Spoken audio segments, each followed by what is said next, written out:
Girls, कैसे हो आप सब? आई होप सब बहुत अच्छे होंगे। सबकी पढ़ाई भी काफी अच्छी चल रही होगी। जिसको और अच्छा बनाने के लिए आ गई हैं आपकी अपनी Khushbu ma'am, biology master teacher at Vedantu. तो भाई अब तुम देख ही सकते हो कि आज होने वाला है आपका क्या क्या क्या क्या। तो भाई अगर आप लोगों ने इस चीज में 20 मार्क्स से बिलो स्कोर किया तो कंफर्म है कि गड़बड़ हो सकती है बोर्ड्स के एग्जाम में। तो आई चैलेंज यू ऑल, देखते हैं कि आप इसमें 20 के अबव मार्क्स स्कोर कर पाते हो कि नहीं कर पाते हो। तो जल्दी से मुझे कमेंट सेक्शन में जरूर बताना कि आपने ये चैलेंज एक्सेप्ट किया कि नहीं किया, और कर लिया तो बस हम शुरू करते हैं अपने सेशन को विदाउट एनी देरी। तो क्या होने वाला है सेशन में? तो भाई बायोलॉजी का 40 मार्क्स का सरप्राइज टेस्ट। तो देखते हैं इस सरप्राइज टेस्ट में आप 40 मार्क्स में से 40 लेकर के आते हो या 20 से भी नीचे हो आप लोग की नैया आपकी डूबी हुई है। चलो तो let's begin our session without wasting our time. लेकिन सबसे पहले मैं आप लोगों को बता दूं कि आपका प्यारा वेदांतु अपना लर्निंग सेंटर लेकर के जनकपुरी दिल्ली में आ चुका है, जहां पे 2 दिन आपके इवेंट होने वाले हैं। आज भी इवेंट है 20th जैन को, एंड 21st जैन को भी एक इवेंट है जिसको आप अटेंड कर सकते हो। Saturday 20th Jain and Sunday 21। Venue आपके नीचे मेंशन है। इसको ज्वाइन करने के लिए आपको सेशन के डिस्क्रिप्शन बॉक्स में एक लिंक अवेलेबल होगा, फिल दिस फॉर्म करके। वो फॉर्म आपका गूगल फॉर्म है। अगर आपको ये अटेंड करना है इवेंट जहां पे आपके सारे फेवरेट मास्टर टीचर्स, कुल्लू भैया, अभिषेक सर, सब आने वाले हैं, हर्ष सर मिलने आपसे फेस टू फेस, जहां पे आपकी मैथ्स की मैराथन होने वाली है और वो आई थिंक सो चल भी रही होगी। तो भाई उसको आप मिस आउट ना करो। उसके लिए एक फॉर्म है जो आप free of cost fill out कर सकते हो, सेशन के डिस्क्रिप्शन बॉक्स में अवेलेबल है। वेट मत करो, जल्दी से फिल करके जाओ, पहुंचो उस सेशन के वेन्यू पे और जा करके अपने फेवरेट मास्टर टीचर से मिल लो। चलो तो लेट्स स्टार्ट आवर सेशन। और अगर आप लोगों को ऐसे ही सारे surprise test, mock test paper practice करने हैं तो टेस्ट सीरीज का लिंक भी आपके सेशन के डिस्क्रिप्शन बॉक्स में अवेलेबल है, जिसको आप फ्री ऑफ कॉस्ट 0 रुपीज में प्रैक्टिस कर सकते हो। हर एक सब्जेक्ट के मॉक टेस्ट पेपर अवेलेबल है जो कि बिल्कुल फ्री है, आप कर सकते हो। लिंक सेशन के डिस्क्रिप्शन बॉक्स में अवेलेबल है, ठीक है। चलो तो let's begin our session with प्यारा सा मोटिवेशन। भाई सरप्राइज टेस्ट होने वाला है, मैम ने बताया तो है नहीं, तो देखते हैं 40 में से कितने आते हैं। तो if you can dream it you can do it. Exactly, अगर आपने सोचा है कि ये टेस्ट में आप 40 मार्क्स लेके आ सकते हो तो यू कैन डू इट। बस थोड़ा सा दिमाग खोल करके आपको सेशन पे ध्यान देना है, ठीक है, सेशन पे ध्यान देना है। तो क्या क्या होने वाला है वो बता देती हूँ। सेक्शन ए जो है मैंने उल्टा कर दिया। वैसे सेक्शन ई आपका 4 मार्कर और 5 मार्कर का होता है, लेकिन मैंने यहाँ पे जस्ट अपोजिट कर दिया है, जिसमें सेक्शन ए के आपके 5 मार्कर्स के 2 क्वेश्चन है, तो that means 10 marks. 4 marks that is case based question आपके 2 क्वेश्चन है जो कि 8 मार्क्स के हैं। आपके 3 क्वेश्चंस, 3 मार्कर के 3 क्वेश्चन है जो कि हो गए 9 मार्क्स, एंड 2 मार्कर्स के 4 क्वेश्चन है जो कि हो गए 8 क्वेश्चंस, एंड 1 मार्कर के आपके 5 क्वेश्चंस है, तो टोटल 40 मार्क्स हो गए आपके। तो 40 मार्क्स का ये सरप्राइज टेस्ट है। चलो तो let's begin our session with the very first section A, that is the 5 markers के क्वेश्चन। चलो तो here we go with the very first 5 marker के क्वेश्चन की। draw a longitudinal section of a flower and label the following parts। तो भाई ये सारे parts को आपको लेबल करना है। ऐसा कौन सा पार्ट है जो कि फ्रूट में डेवलप होता है? आपके फ्लावर में ऐसा कौन सा पार्ट है जो फ्रूट में डेवलप होता है? कौन बताएगा? Very good, ovary is the correct answer. Very good public, ovary बिल्कुल करेक्ट आंसर दिया है, क्या बात है। Part that produces the pollen grain, कौन सा ऐसा फ्लावर में पार्ट है जो पॉलन ग्रेन प्रोड्यूस करता है? हाँ जी, बिल्कुल सही बोला है, एंथर के अंदर आपका प्रेजेंट होता है pollen grain. Part that transfer the male gamete, ऐसा कौन सा पार्ट है जो मेल गैमीट को ट्रांसफर करता है? तो बिल्कुल करेक्ट बोला है, वो ट्रांसफर करता है आपका पॉलन ट्यूब, ठीक है, pollen tube. Next, part that sticky to trap, उसमें से कौन सा ऐसा पार्ट है जो स्टिकी होता है जिसके ऊपर आपका पॉलन ग्रेन चिपक जाता है? वेरी गुड, बिल्कुल करेक्ट बोला है, वो है आपका स्टिग्मा जो कि फीमेल पार्ट है फ्लावर का। ठीक है, तो अब आप लोगों को इस डायग्राम को लेबल करना है। ठीक है, इसी डायग्राम को लेबल करना है A B C and D. तो ए क्या हो गया, ए हो गया आपका पॉलन ग्रेन, ए क्या हो गया आपका पॉलन ग्रेन। ठीक है, बी क्या हो गया आपका, बी क्या हो गया आपका पॉलन ट्यूब, बी क्या हो गया आपका pollen tube. Very good. C क्या होगा बाबा, सी, सी है ओवरी जो कि फ्रूट में डेवलप होती है आपकी।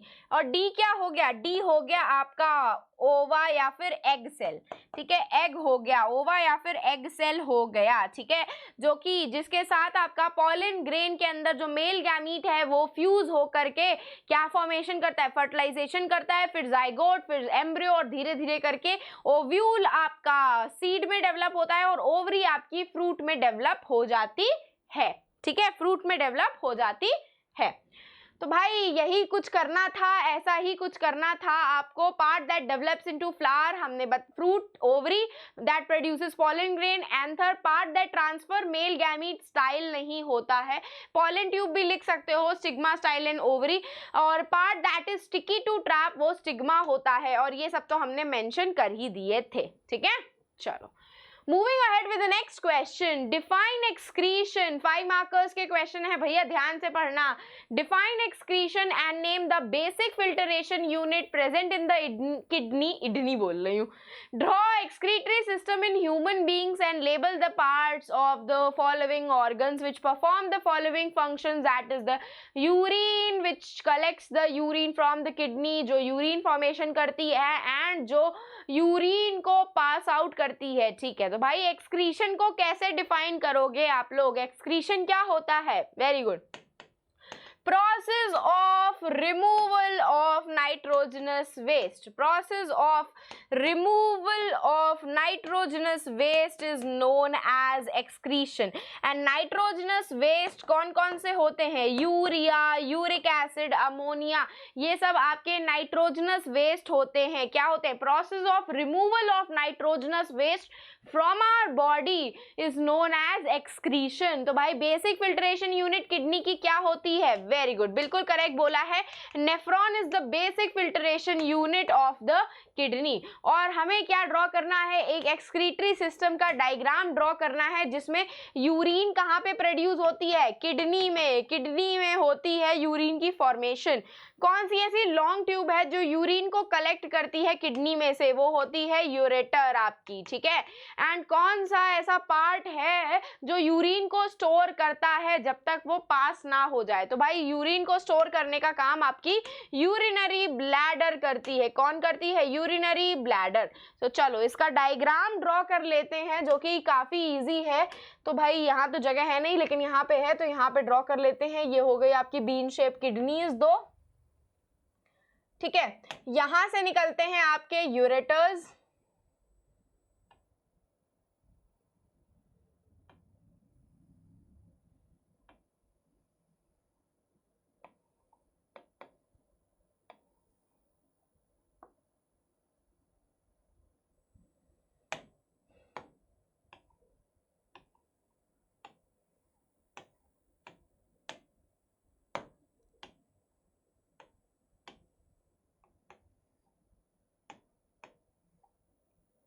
तो ये हो गई आपकी किडनी जिसको हमें मेंशन करना था, ये हो गए हमारे यूरेटर्स, और ये हो गया यूरिनरी ब्लैडर,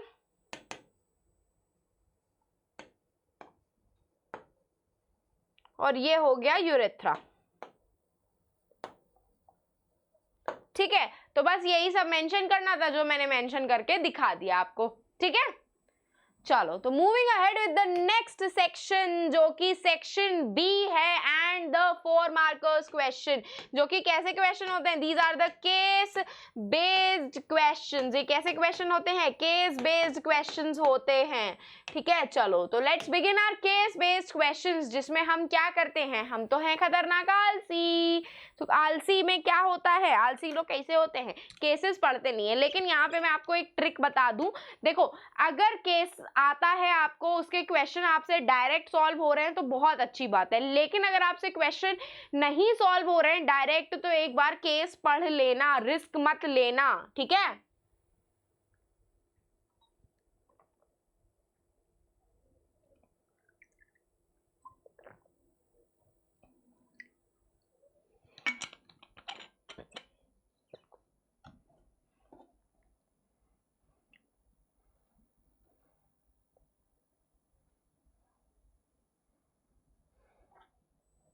चलो तो स्टार्ट करते हैं हम अपने केस बेस्ड क्वेश्चन के साथ। तो question number 3, mention the 4 components of blood, trace the movement of oxygenated blood in the body, okay, and right the function of valves present in between atria and ventricles, and right one structural difference between the composition of arteries and veins. तो भाई 4 component आपके blood के, एक तो खुद blood ही होता, blood बोल रही हूँ, एक तो होता है प्लाज्मा आपका जो कि लिक्विड कंपोनेंट होता है जिसके अंदर आपके हार्मोन्स, प्रोटीन्स, एंजाइम सब कुछ प्रेजेंट होते हैं। इवन आपके red blood cells, white blood cells और प्लेटलेट्स भी आपके प्लाज्मा के अंदर ही सस्पेंडेड रहते हैं।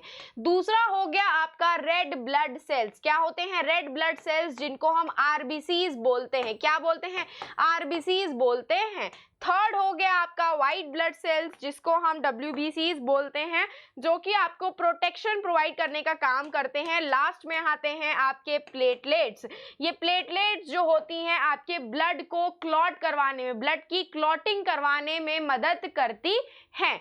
तो अब उसने बोला है कि हमें मूवमेंट ट्रेस करनी है ऑक्सीजनेटेड ब्लड की बॉडी के अंदर, कि बॉडी के अंदर जो ब्लड का मूवमेंट होता है वो भी स्पेसिफिकली ऑक्सीजनेटेड ब्लड का वो क्या रहता है। तो आप लोगों को पता है कि ऑक्सीजन जो होता है वो ब्लड में कहाँ एंटर करता है? लंग्स में। लंग्स के बाद ये ऑक्सीजनेटेड ब्लड आपका कहाँ जाता है? पल्मोनरी वेन में।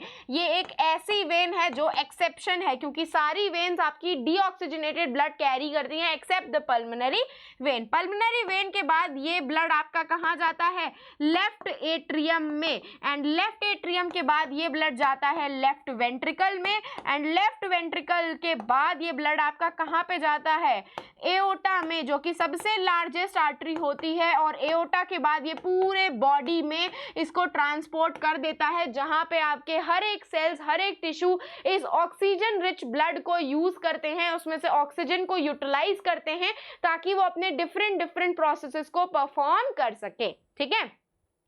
और उसने क्या बोला है? Right the function of valves present in between atria and ventricles. अगर मैं बात करूं left atrium and left ventricle की, तो इनके पास प्रेजेंट होता है बाइकस्पिड वॉल्व। इनके पास प्रेजेंट होती है बाइकस्पिड वॉल्व, जिसको हम मिट्रल वॉल्व भी बोलते हैं। क्या बोलते हैं? जिसको हम मिट्रल वॉल्व भी बोलते हैं। ये जो वॉल्व होती हैं इनका सिर्फ एक फंक्शन होता है, ब्लड के बैक फ्लो को, ब्लड आपका लेफ्ट एट्रियम से लेफ्ट वेंट्रिकल में जा रहा है तो ब्लड आपका लेफ्ट वेंट्रिकल से वापस लेफ्ट एट्रियम में ना चला जाए, इसको रोकने का काम करती हैं आपकी वॉल्व्स। तो लेफ्ट एट्रियम और लेफ्ट वेंट्रिकल के बीच में प्रेजेंट होती है बाइकस्पिड वॉल्व, जिसको हम मिट्रल वॉल्व भी बोलते हैं। And right atrium and right ventricle के बीच में प्रेजेंट होती है ट्राइकस्पिड वॉल्व, जिसका अगेन वही सिमिलर फंक्शन होता है कि आपके ब्लड जो है राइट एट्रियम से राइट वेंट्रिकल में जब जा रहा है तो वापस से वो राइट वेंट्रिकल से निकल करके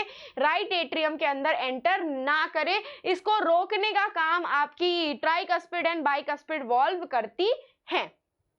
Now, write one structural difference between the composition of arteries and veins. तो यहाँ पे आपको structural difference लिखना है। क्या लिखना है? structural difference। तो अगर मैं arteries की बात करूँ तो arteries जो होती हैं आपकी वो कैसी होती हैं? thick walled होती हैं, thick walled। उनकी जो walls होती हैं वो thick होती हैं। क्यों होती हैं? क्योंकि आर्टरी के अंदर जो ब्लड फ्लो होता है वो काफी ज्यादा प्रेशर के साथ फ्लो होता है, तो इतने प्रेशर को विदस्टैंड करने के लिए आपकी आर्टरीज जो होती हैं वो थिक वॉल्ड होती हैं, जबकि वेन्स जो होती हैं, वेन्स वो कैसी होती हैं? वो थिन वॉल्ड होती हैं। कैसी होती हैं? काफी पतली पतली होती हैं, थिन वॉल्ड होती हैं। क्यों? क्योंकि वेन्स के अंदर जो ब्लड होता है वो काफी कम प्रेशर के साथ फ्लो करता है, जिसको आराम से वो विदस्टैंड कर सकती हैं। इसीलिए उनकी जो वॉल होती हैं वो कैसी होती हैं? पतली होती हैं, थिन होती हैं। ठीक है। Moving ahead with the next question. तो भाई plasma, red blood cell, white blood cell and platelets, oxygenated blood is brought back to the heart by pulmonary veins which enter the left atrium and left atrium के बाद left ventricle के बाद aorta and aorta के बाद ये पूरी body में distribute हो जाती हैं. Heart consists of 4 chambers, 2 atria, 2 ventricles जिसमें आपके जो valve होते हैं उनका function होता है blood को backflow से prevent करना, preventing the backward flow of the blood and arteries की थिक वॉल होती हैं जबकि वेन्स की थिनर वॉल्स होती हैं. क्या होती हैं? थिनर वॉल होती हैं.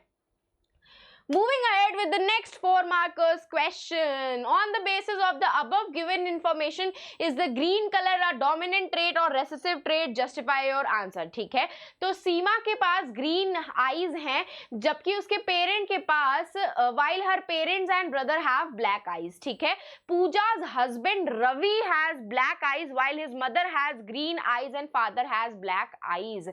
तो भाई इसमें से आप इंटरप्रेट कर सकते हो कि जो ग्रीन कलर है वो डोमिनेंट है कि नहीं है. तो मुझे यहाँ पे ये थोड़ा सा इनकम्प्लीट सा आंसर लग रहा है कि सीमा के पास ग्रीन कलर है जबकि उसके पेरेंट्स और उसके ब्रदर के पास ब्लैक आईज है और पूजा का जो हस्बैंड है उसके पास ब्लैक आईज है जबकि उसकी मम्मी के पास.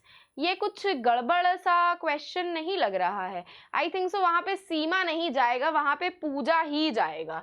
यहाँ पे सीमा नहीं जाएगा, यहाँ पे पूजा ही जाएगा. ठीक है, पूजा हैज ग्रीन आईज जबकि उसके पेरेंट्स और उसके ब्रदर के पास. ठीक है, जस्ट अ सेकेंड.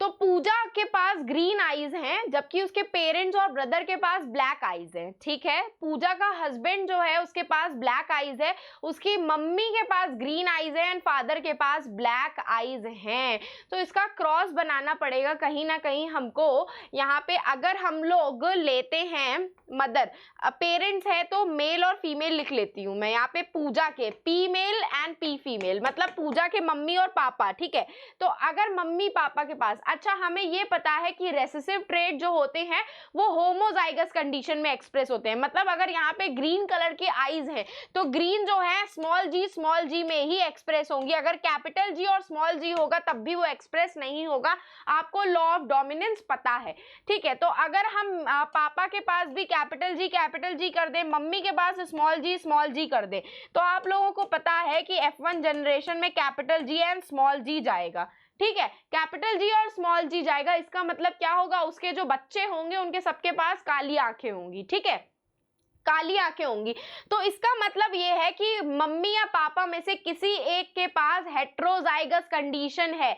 क्या है? हेट्रोजाइगस कंडीशन है. हेट्रोजाइगस कंडीशन का मतलब क्या है कि कैपिटल जी और स्मॉल जी प्रेजेंट है. आप देख सकते हो पूजा की हस्बैंड के ब्लैक आईज है जबकि उसकी मम्मी की ग्रीन आईज हैं और उसके पापा की ब्लैक आईज हैं. तो इसका मतलब यहाँ पे ब्लैक आईज उसको छोड़ देते हैं, उस कंडीशन को छोड़ देते हैं. सिर्फ अगर हम पूजा पे फोकस करें तो पूजा की जो आंखें हैं वो ग्रीन कलर की हैं. तो ग्रीन कलर अगर रेसेसिव ट्रेट है तो वो स्मॉल जी में ही एक्सप्रेस होगा, कैपिटल जी में नहीं एक्सप्रेस होगा. इसका मतलब ये है कि उसकी मम्मी या उसकी पापा में से किसी एक के पास कैपिटल जी और स्मॉल जी वाला क्या था, करेक्टर ट्रेट था. तो इससे हम कह सकते हैं कि ग्रीन कलर की जो आंखें हैं वो क्या हैं, आपकी रेसेसिव हैं, क्योंकि रेसेसिव कंडीशन जो होती है वो आपकी सिर्फ और सिर्फ होमोजाइगस कंडीशन में एक्सप्रेस होती है. What is the positive genetic makeup of पूजा's brother eyes? वो capital B and small b हो सकता है क्योंकि ब्लैक कलर की आईज है तो कैपिटल B और स्मॉल b हो सकता है. What is the probability that the offspring of Pooja and Ravi will have the green eyes? उसके फादर के रवि के पास कैपिटल B है और उसकी पूजा के पास स्मॉल b है. तो भाई 50-50% चांसेस होते हैं कि उसके पास जो है कलर हो सकता है green. 50% of the offspring of Pooja's brother are green-eyed. With the help of this cross, show this possible. देखो भाई, इसको मैं क्रॉस कर देती हूँ क्योंकि तुम लोगों के बस की बात नहीं है इतना सब कुछ करना। तो इसके लिए आपको एक चीज और बता देती हूँ। तो देखो भाई, हो क्या रहा है यहाँ पे, देखो ग्रीन कलर आइज मैंने बोला था होमोजाइगस कंडीशन में एक्सप्रेस होगी। अगर मैं कैपिटल जी लेती हूँ तो ये आपका ब्लैक कलर की आइज हो जाएंगी, ठीक है। अगर मैं कैपिटल जी स्मॉल जी लेती हूँ तब भी ये ब्लैक कलर की आइज हो जाएंगी क्योंकि डोमिनेंट है। लेकिन अगर मैंने स्मॉल जी लिया तब ये ग्रीन कलर की आइज रहेंगी। तो इससे हाँ हम कह सकते हैं कि ग्रीन कलर की जो आइज हैं वो रेसेसिव हैं क्योंकि वो सिर्फ होमोजाइगस कंडीशन में ही एक्सप्रेस हो सकती हैं। और मैंने अभी आपको क्रॉस बना करके बताया था कि अगर आपके F1 प्रोजनी में उसका भाई है, ब्रदर है, भाई है, तो भाई की तो काली आंखें हैं, भाई की कैसी आंखें हैं, ब्लैक आईज हैं। तो ब्लैक इसका मतलब क्या है, आपका डोमिनेंट ट्रेड है क्योंकि F1 जनरेशन में भाई हो गया, F1 जनरेशन में भाई हो गया। थोड़ी सी इनकम्प्लीट इंफॉर्मेशन भी उसमें गिवन है, एक कंडीशन और देनी चाहिए थी उनको जो कि उसमें नहीं गिवन है, तो कहीं ना कहीं वो इनकम्प्लीट इंफॉर्मेशन भी गिवन है। और दूसरा वो जो ये बोल रहा है कि उसके कैरेक्टरिस्टिक्स, एक मिनट, दूसरा वो आपसे ये बोल रहा है कि what is the positive genetic makeup of Pooja's brother eyes colour. तो पूजा के ब्रदर की आंखें कैसी थी, ब्लैक थी। तो या कैपिटल जी हो सकता है या स्मॉल जी हो सकता है, ठीक है। मैंने यहाँ पे जी वाला कैपिटल ले लिया, आप लोग बी वाला भी ले सकते हो कि कैपिटल बी ब्लैक हो सकता है या स्मॉल बी और कैपिटल बी भी हो सकता है, दोनों ही हो सकते हैं आपके, ठीक है। उसके बाद नेक्स्ट बोल रहा है कि क्या प्रोबेबिलिटी हो सकती है कि जो पूजा और रवि मतलब पूजा और रवि के बच्चों की आंखें ग्रीन कलर की होंगी। पूजा और रवि के बच्चों की आंखें तब ग्रीन कलर की होंगी जब एक कंडीशन आपकी हेट्रोजाइगस रहेगी। ये एक टेस्ट क्रॉस है, टेस्ट क्रॉस में आपका जो डोमिनेंट ट्रेट होता है वो हमेशा हेट्रोजाइगस कंडीशन में प्रेजेंट होगा। याद रखना, टेस्ट क्रॉस में कोई भी डोमिनेंट ट्रेट है तो वो हेट्रोजाइगस कंडीशन में प्रेजेंट होगा। इस तरीके से किसमें प्रेजेंट होगा, या तो ऐसे या कैपिटल जी स्मॉल जी में। तो ये टेस्ट क्रॉस था, तो 50-50% आपके चांसेस रहते हैं कि पूजा और रवि के जो बच्चे होंगे वो आपके ब्लैक, उनकी आंखें ब्लैक कलर की भी हो सकती है, उनकी आंखें ग्रीन कलर की भी हो सकती हैं, ठीक है। Moving ahead with the next section जो कि 3 मार्कर का क्वेश्चन होने वाला है। चलो, तो सेक्शन सी हमारा यहाँ से स्टार्ट हो रहा है और ये 3 मार्कर्स के क्वेश्चन है। चलो, let's begin with the very first question. Right one main difference between asexual and sexual mode of reproduction. Which species is likely to have comparatively better chances of survival? The one reproducing asexually or one reproducing sexually give reason to justify. तो भाई एक basic सा difference आप लोगों को पता है, एक से ज़्यादा डिफरेंस हम लिख सकते हैं, हमें पता है बहुत सारे डिफरेंस। अगर हम एसेक्सुअल रिप्रोडक्शन की बात करें तो only one person is involve, only one parent is involve. यहाँ पे 2 पेरेंट्स होते हैं, वहाँ पर्सन नहीं लिख सकते हैं हम, sorry, only one parent is involve, सिर्फ एक पेरेंट इन्वॉल्व होता है, उसमें 2 पेरेंट। नो गैमीट फॉर्मेशन, कोई भी गैमीट फॉर्मेशन नहीं होती है। यहाँ पे गैमीट फॉर्मेशन टेक्स प्लेस, ठीक है, गैमीट फॉर्मेशन होती है यहाँ पे आपकी सेक्सुअल रिप्रोडक्शन में गैमीट फॉर्मेशन होती है। उसके बाद अगर हम बात करें सेक्सुअल रिप्रोडक्शन की तो वेरिएशंस बहुत ही लेस होते हैं, वेरिएशंस जो होते हैं बहुत ही लेस होते हैं, जबकि सेक्सुअल रिप्रोडक्शन में वेरिएशंस होने के चांसेस बहुत ज्यादा रहते हैं। वेरिएशंस आर हाई, बहुत ही ज्यादा चांसेस रहते हैं वेरिएशंस होने के। तो ऐसा क्यों होता है, इसीलिए होता है कि यहाँ पे 2 पेरेंट इन्वॉल्व है, मेल इन्वॉल्व है, फीमेल भी इन्वॉल्व है, जिनके गैमीट्स आप लोगों ने अपने हेरिडिटी चैप्टर में पढ़ा है कि मेल और फीमेल के जो क्रोमोसोम्स हैं वो क्रॉस करते हैं, एक्स और वाई क्रोमोसोम, एक्स और एक्स क्रोमोसोम जो मिला करके, एक्स और वाई क्रोमोसोम्स जो मिला करके या तो XX या तो XY बनाता है, जो कि डिफरेंट रहता है। तो ऐसा इसलिए होता है क्योंकि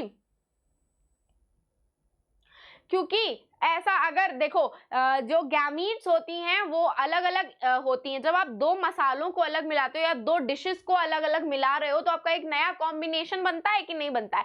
सिमिलरली आपने सब्जी में आपने पानी लिया, पानी के अंदर आपने नींबू मिला दिया तो वो नींबू पानी बन जाएगा। नींबू पानी के अंदर आपने नमक डाल दिया, सॉल्ट डाल दिया, शुगर डाल दिया, तो एक नया कॉम्बिनेशन बनता है आपका। तो भाई सेक्सुअल रिप्रोडक्शन में दो पेरेंट इन्वॉल्व हैं जिनके गैमीट्स अलग अलग हैं, वो अलग अलग गैमीट्स जब साथ में मिलेंगे तो एक नया ऑर्गेनिज्म बनाएंगे कि नहीं बनाएंगे, जिसमें काफी ज्यादा चेंजेस होंगे। आपसे तो वो बिल्कुल डिफरेंट होंगे। तो इसीलिए भाई जो ऑर्गेनिज्म आपका सेक्सुअली रिप्रोड्यूस कर रहा है, जो ऑर्गेनिज्म सेक्सुअली रिप्रोड्यूस कर रहा है, उसके चांसेस ज्यादा होते हैं सर्वाइवल के, क्योंकि उनमें वेरिएशंस होने के चांसेस काफी ज्यादा होते हैं। दो गैमीट्स इन्वॉल्व होते हैं अलग अलग, जो आपस में मिक्स होकर के फर्टिलाइजेशन का प्रोसेस परफॉर्म करते हैं, जिसमें आपका डीएनए में काफी ज्यादा चेंजेस आ जाते हैं। चेंजेस आने की वजह से उसमें वेरिएशंस आते हैं और वेरिएशंस उनके चांसेस ऑफ सर्वाइवल को बढ़ा देता है।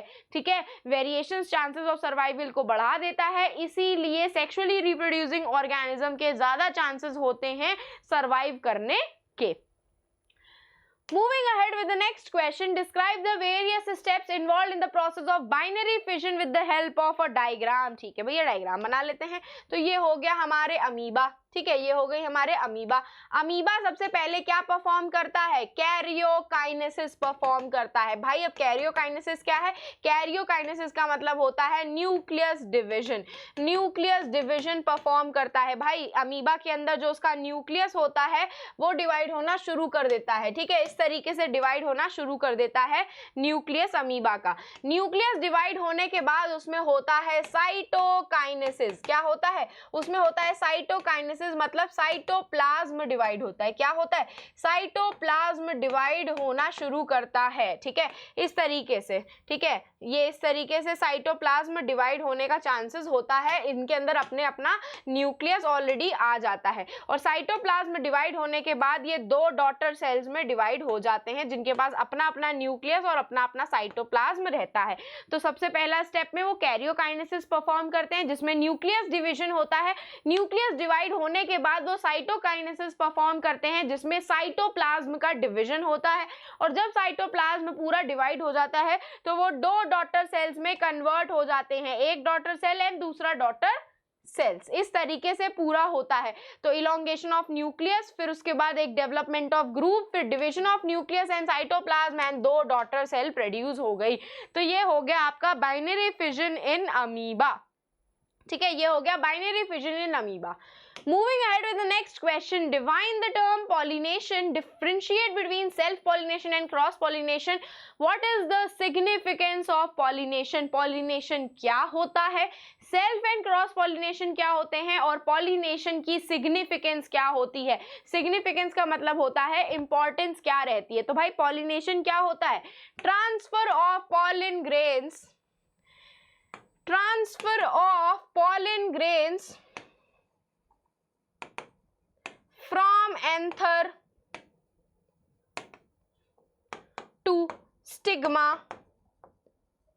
of same or different flower। ठीक है, of or different flower। ठीक है, सेम या फिर डिफरेंट फ्लावर के ऊपर जब एंथर से पॉलन ग्रेन निकल करके स्टिग्मा पे जाते हैं तो हम उसको पॉलिनेशन बोलते हैं। Now differentiate between self and cross pollination. क्या होता है सेल्फ एंड क्रॉस पॉलिनेशन का डिफरेंस? तो transfer of pollen grains from anther to the stigma of the same flower, that is known as self pollination. Self pollination में variations होने के chances बहुत कम रहते हैं। बात करें हम क्रॉस पॉलिनेशन की तो transfer of pollen grains from anther to the stigma of different flower. यहाँ डिफरेंट फ्लावर का मतलब ये नहीं होता कि रोज का पॉलन ग्रेन निकल करके हिबिस्कस में जा रहा है। रोज का पॉलन ग्रेन रोज के स्टिग्मा पे जाकर के स्टिक करेगा, लेकिन जैसे ये मेरा प्लांट है, यहाँ पे एक रोज लगा हुआ है, यहाँ पे एक रोज लगा हुआ है, तो यहाँ इसका पॉलन ग्रेन निकल करके दूसरे प्लांट के, दूसरे रोज के प्लांट पे जाकर के क्या हो गया? स्टिक हो गया, इसको बुक में डिफरेंट फ्लावर बोला गया है, इसको बुक में डिफरेंट फ्लावर बोला गया है। डिफरेंट फ्लावर का मतलब ये नहीं होता कि रोज का पॉलन ग्रेन निकल करके हिबिस्कस के स्टिग्मा पे जाकर के स्टिक हो रहा है, वहां पे फर्टिलाइजेशन का प्रोसेस नहीं होगा। And transfer of pollen grains from anther to the stigma of the different flower का मतलब होता है कि दूसरे पौधे पर वो फ्लावर लगा हुआ है, उसको हम कहते हैं क्रॉस पॉलिनेशन। अगर मैं सिग्निफिकेंस की बात करूं तो भाई सिग्निफिकेंस का रोल ये होता है कि जब तक आपके प्लांट्स में पॉलिनेशन का प्रोसेस नहीं होगा तब तक फर्टिलाइजेशन का प्रोसेस नहीं हो सकता। तो सबसे बड़ा सिग्निफिकेंस तो यही रहता है। दूसरा और सिग्निफिकेंस की बात करूं तो ये होता है कि क्रॉस पॉलिनेशन में different variety of flower develop होने के चांसेस रहते हैं। डिफरेंट टाइप के फ्लावर्स की लेंथ शेप जनरेट करने की कैपेसिटी रहती है। तो वेरिएशंस जो होते हैं आपके क्रॉस पॉलिनेशन में ज्यादा होते हैं, और जब तक आपका प्लांट पॉलिनेशन नहीं परफॉर्म करेगा तब तक उसके अंदर फर्टिलाइजेशन का प्रोसेस नहीं हो सकता है। तो यही सबसे बड़ा सिग्निफिकेंस होता है आपके पॉलिनेशन का। Moving ahead with the next section जो कि सेक्शन बी है and the 2 markers question. Section B आपके 2 मार्कर्स के क्वेश्चन है, ठीक है। चलो तो let's begin with the very first question. Describe the role of prostate gland, seminal vesicle and testis in the male reproductive system. मैं हमेशा बोलती हूँ how do organism reproduce chapter में से male and female reproductive system का function और उसकी labelling बहुत इंपॉर्टेंट है, ठीक है। तो अगर मैं बात करूँ आपके टेस्टिस की, तो टेस्टिस के 2 फंक्शन होते हैं। एक तो होता है स्पर्म फॉर्मेशन का, ठीक है। क्या होता है? एक तो होता है स्पर्म फॉर्मेशन का। स्पर्म के फॉर्मेशन में आपकी टेस्टिस रिस्पॉन्सिबल होती है। दूसरी रिस्पॉन्सिबल होती है टेस्टोस्टेरोन के सिंथेसिस में। क्या रिस्पॉन्सिबल होती है? टेस्टोस्टेरोन के सिंथेसिस के लिए रिस्पॉन्सिबल होती है। टेस्टोस्टेरोन जो होता है आपका मेल्स में सेकेंडरी सेक्सुअल कैरेक्टरिस्टिक डेवलप करने के लिए होता है, जैसे कि प्यूबर्टी होती है, एडोलसेंट एज आना, मुस्टैच आ रही है, उनकी बियर्ड्स आ रही है, उनकी आवाज भारी भारी हो जा रही है। तो ये सब जो चेंजेस आते हैं वो टेस्टोस्टेरोन की सिंथेसिस की वजह से आते हैं, जो कि टेस्टिस करता है। उसके बाद बात करें अगर हम प्रोस्टेट ग्लैंड की, अगर हम बात करें प्रोस्टेट ग्लैंड की एंड सेमिनल वेसिकल की, तो सेमिनल वेसिकल ये दोनों ही ग्लैंड्स जो होते हैं ये फ्लूइड सिक्रीट करते हैं। What they do? They secrete the fluid जो कि स्पर्म को क्या प्रोवाइड करता है? स्पर्म को नरिशमेंट प्रोवाइड करता है। It provide nourishment to the sperm, sperm को नरिशमेंट प्रोवाइड करने का काम करता है, और साथ साथ में एक फ्लूइड मीडियम क्रिएट करता है जिसमें से आराम से आपकी स्पर्म जो होती है वो स्विम कर सकती है, आराम से स्पर्म जो है वो स्विम कर सकती है, फ्लोट कर सकती है। तो भाई seminal vesicle and prostate gland के यही फंक्शन रहते हैं, ठीक है। मूविंग अहेड विद द, तो देखो भाई प्रोस्टेट ग्लैंड और सेमिनल वेसिकल एक फ्लूइड मीडियम प्रोड्यूस करती हैं जो कि इजी मूवमेंट ऑफ स्पर्म के लिए ज़रूरत है, और ये एक मीडियम प्रोवाइड करती है जिसमें स्पर्म जो है डेथ नहीं होती, उसको न्यूट्रिशन प्रोवाइड करती हैं, ठीक है। टेस्टिस जो होती है वो मेल गैमीट की फॉर्मेशन करती है, that is the sperm, and दूसरा वो टेस्टोस्टेरोन की सिंथेसिस करता है जो कि सेकेंडरी सेक्सुअल कैरेक्टरिस्टिक के लिए रिस्पॉन्सिबल होता है, जैसे कि musculature, hoarseness of voice, body and facial hairs का आना, ठीक है। Moving ahead with the next question, how does the ozone layer block the sun's ultraviolet radiation? तो ओजोन लेयर कैसे आपके अल्ट्रावायलेट रेडिएशंस को ब्लॉक करती है? तो भाई ओजोन लेयर जो है it is covering the earth atmosphere like a blanket, ठीक है। It's covering atmosphere like a blanket, और ये क्या कर देती है? रिफ्लेक्ट बैक कर देती है, पीछे रिफ्लेक्ट कर देती है। इस तरीके से आपकी ओजोन लेयर अल्ट्रावायलेट रेडिएशन को अंदर एंटर करने नहीं देती। Ozone layer blocks sun's ultraviolet radiation by absorbing the sun's ultraviolet radiation, और जब तक सोकिंग हो जाती है फिर ये जो ओजोन लेयर होती है ये या तो उसको रिफ्लेक्ट बैक कर देती है या फिर उसको एब्जॉर्ब कर लेती है। एब्जॉर्ब की वजह से ग्रीन हाउस इफेक्ट आता है, एब्जॉर्ब करने की वजह से ग्रीन हाउस इफेक्ट आता है, ठीक है। एब्जॉर्ब करने की वजह से ग्रीन हाउस इफेक्ट आता है और जब रिफ्लेक्ट करती है तो वापस से रिफ्लेक्ट बैक हो जाती है। ठीक है, दूसरा एक तो एब्जॉर्ब कर लेती है जिससे हमारे अर्थ का टेम्परेचर धीरे धीरे राइज होता है, या फिर वो उसको रिफ्लेक्ट कर देती है। ठीक है, एब्जॉर्ब जो करती है वो क्या करती है, वो ऑक्सीजन को ब्रेक करने के लिए रिस्पॉन्सिबल होती है। देखो एब्जॉर्प्शन जो हो रहा है यहाँ पे थोड़ा बहुत वो आपके ऑक्सीजन मॉलिक्यूल को ब्रेक करने के लिए होता है, ताकि ब्रेक होकर के वो सिंगल सिंगल एटम में कन्वर्ट हो और यही सिंगल एटम फिर बाकी सारे ऑक्सीजन एटम के साथ मिलकर के अगेन O3 का मॉलिक्यूल बनाती हैं, जो अगेन आपका ओजोन लेयर बन रही है। तो कहीं ना कहीं घुमा फिरा करके ये आपको फायदा ही करती है, जो आपका अल्ट्रावायलेट रेडिएशन थोड़ा बहुत अमाउंट में ओजोन लेयर एब्जॉर्ब कर रही होती है। ठीक है, moving ahead with the next question, a squirrel is in a scary situation.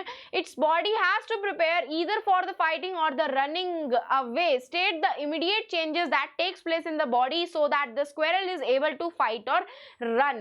तो भाई ये कैसे कैसे हो रहा है ये सोच सकते हो तुम लोग, सोचो क्या हो सकता है इसमें। तो भाई यहाँ पे आपका एक हार्मोन रिस्पॉन्सिबल होता है, दैट इज द एड्रेनलिन, जो आपका फाइट एंड फ्राइट का हार्मोन होता है। कैसा होता है, it's a fight and fright hormone. मतलब कोई भी इमरजेंसी सिचुएशन होती है तो बॉडी आपकी एड्रेनलिन हार्मोन सिक्रीट करती है। तो भाई होता क्या है, देखो सबसे पहले स्क्वेरल की आईज के रिसेप्टर ने उस इमीडिएट सिचुएशन को कैप्चर किया कि कोई भी डेंजर आ रहा है। उसके आईज के रिसेप्टर में से ये इंफॉर्मेशन कहां तक गई आपके ब्रेन तक। ठीक है, ये ब्रेन के अंदर एक पार्ट प्रेजेंट होता है जिसको हम क्या बोलते हैं, हाइपोथैलेमस। ठीक है, ये हाइपोथैलेमस जो होता है ये आपके हार्मोनल सिस्टम का कंट्रोल सेंटर होता है। ये हाइपोथैलेमस आपके पिट्यूटरी ग्लैंड को, ये स्क्वेरल के पिट्यूटरी ग्लैंड को क्या कर देगा, एक्टिवेट कर देगा, और ये पिट्यूटरी ग्लैंड फिर आपके एड्रिनल ग्लैंड को एक्टिवेट करता है, जो कि एड्रेनलिन हार्मोन सिक्रीट करता है। और ये एड्रेनलिन हार्मोन फिर स्क्वेरल की हार्ट बीट बढ़ाएगा, उसके ब्लड प्रेशर को रेगुलेट करने लग जाएगा, ताकि स्क्वेरल को ज्यादा से ज्यादा अमाउंट में ऑक्सीजन मिल पाए, उसका दिल जोर जोर से धड़के और वो डर के मारे वहां से भाग जाए। ठीक है, तो ये होता है उसके स्केरी सिचुएशन में रिस्पॉन्स, कि जब स्क्वेरल एक ऐसी सिचुएशन में फंस जाएगी जो कि स्ट्रेस की कंडीशन है, तो उस कंडीशन में उसकी बॉडी जो होती है क्विकली रिस्पॉन्ड करने लगती है एड्रेनलिन हार्मोन को सिक्रीट करने के साथ साथ। ठीक है, जिसको हम फाइट या फिर फ्राइट हार्मोन बोलते हैं। Moving ahead with the next question, कि name one gustatory receptor and olfactory receptor present in human beings। तो भाई ये आपके उसमें नहीं है, ये आपके सिलेबस में नहीं है, तो ये पढ़ने की जरूरत नहीं है। ठीक है, right A and be in the given flow chart, neuron through which the information travels. ठीक है, इंफॉर्मेशन ट्रेवल्स, वो आपसे लोकेशन पूछ रहा होगा, तो लोकेशन मुझे बताओगे कि गस्टेटरी रिसेप्टर और ऑल्फैक्टरी रिसेप्टर्स की क्या होती है। तो गस्टेटरी रिसेप्टर्स आपके प्रेजेंट होते हैं टंग में। ठीक है, एंड ऑल्फैक्टरी रिसेप्टर्स जो होते हैं वो आपकी नोज में प्रेजेंट होते हैं। तो मतलब टंग में प्रेजेंट होते हैं तो टेस्ट के लिए रिस्पॉन्सिबल है, किसके लिए रिस्पॉन्सिबल है, टेस्ट के लिए, और नोज में प्रेजेंट है तो वो स्मेल के लिए रिस्पॉन्सिबल है। ए एंड बी को लेबल करना है, तो भाई ए जो हो गया वो आपकी सेल बॉडी हो गई, एंड बी जो हो गया वो आपका एक्सॉन हो गया। ठीक है, और लास्ट में एंड पॉइंट ऑफ न्यूरॉन जो कि एक्सॉन का टर्मिनल होता है।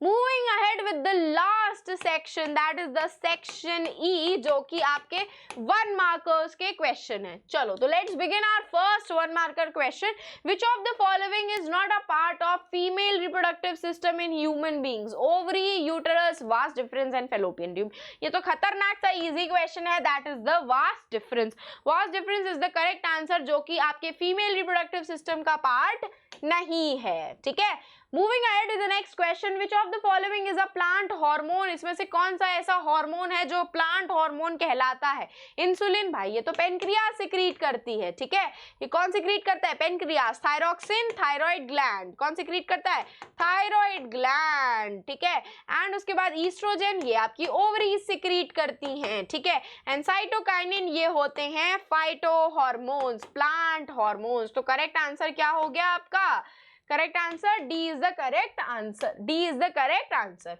Moving on to the next question, which of the following are environmental friendly practices? Carrying cloth bag to put purchases while shopping, switching off unnecessary lights and fan, walking to school instead of getting your mother to drop you on her scooter, या all of the above. भाई मुझे तो all of the above लगा, क्योंकि mummy को बोलने से better है खुद पैदल चल के चले जाओ अगर पास में है स्कूल. अननेसेसरी लाइट्स को ऑफ कर देना ज़रूरत है, क्योंकि हमारा इससे फ्यूल जो है इलेक्ट्रिसिटी सेव होती है. उसके बाद क्लॉथ बैग को यूज करना शॉपिंग के टाइम पे काफी यूजफुल होगा, क्योंकि वो क्लॉथ बैग को हम वॉश करके वापस से यूज कर सकते हैं. तो ये सारी ही कंडीशन आपकी इन्वायरमेंटल फ्रेंडली है. Moving ahead with the next question, the breakdown of pyruvate to give carbon dioxide, water and energy takes place in, कहाँ पे? Cytoplasm, chloroplast, mitochondria and nucleus. तो भाई आपका पायरुवेट किसमें ब्रेक हो रहा है? Carbon dioxide, water plus energy में, जो कि कैसा प्रोसेस है? एक एरोबिक रेस्पिरेशन का प्रोसेस है. और एरोबिक रेस्पिरेशन कहाँ होती है? माइटोकॉन्ड्रिया में. तो correct answer is mitochondria. Correct answer is mitochondria. तो द ब्रीदिंग, तो ये होता है माइटोकॉन्ड्रिया. करेक्ट आंसर है. Next question, which of the following option shows the transport of oxygen to the cell correctly? ठीक है भाई, लंग्स में से निकल करके pulmonary vein, left atrium, left ventricle, aorta and body cells. तो भाई पहला ही ऑप्शन एकदम करेक्ट है, क्योंकि सबसे पहले लंग्स में से आपका ब्लड ऑक्सीजन हो जाता है, ऑक्सीजन रिच हो जाता है, वो जाता है आपके पल्मोनरी वेन में. पल्मोनरी वेन के बाद वो जाता है आपका लेफ्ट एट्रियम, फिर लेफ्ट वेंट्रिकल, फिर एओर्टा और फिर बॉडी के सेल्स में ट्रांसपोर्ट कर दिया जाता है. तो यहाँ पे ए वाला ऑप्शन एकदम करेक्ट है. So this was end of our अपना सरप्राइज का टेस्ट. तो एक बार चेक कर लेना कि तुम लोग ये क्वेश्चन सॉल्व कर पाए कि नहीं कर पाए, 40 आए कि नहीं आए. अगर नहीं आए तो थोड़ी और मेहनत कर लो, और अगर आ गए तो भाई जल्दी से लाइक, शेयर एंड सब्सक्राइब कर दो चैनल को, और टेलीग्राम चैनल को ज्वाइन करना बिल्कुल भी मत भूलना, क्योंकि इस सेशन की पीडीएफ आपको टेलीग्राम चैनल पे ही अवेलेबल होगी. और किसी को अगर मुझे पर्सनली फॉलो करना है तो वो मुझे इंस्टाग्राम पे फॉलो कर सकता है, खुशबू_भाटिया आपके मैम का इंस्टाग्राम अकाउंट है. एंड तो अब हम फिर मिलेंगे चलते चलते ऐसे ही नेक्स्ट अमेजिंग सेशन में. तो बाय एंड टेक केयर. लेकिन जाते जाते लाइक कर दो, अपने फ्रेंड्स के साथ शेयर कर दो, और उनको गारंटी करो कि वो सॉल्व कर पाएंगे कि नहीं कर पाएंगे, और फिर सब्सक्राइब भी करते जाना. Bye take care.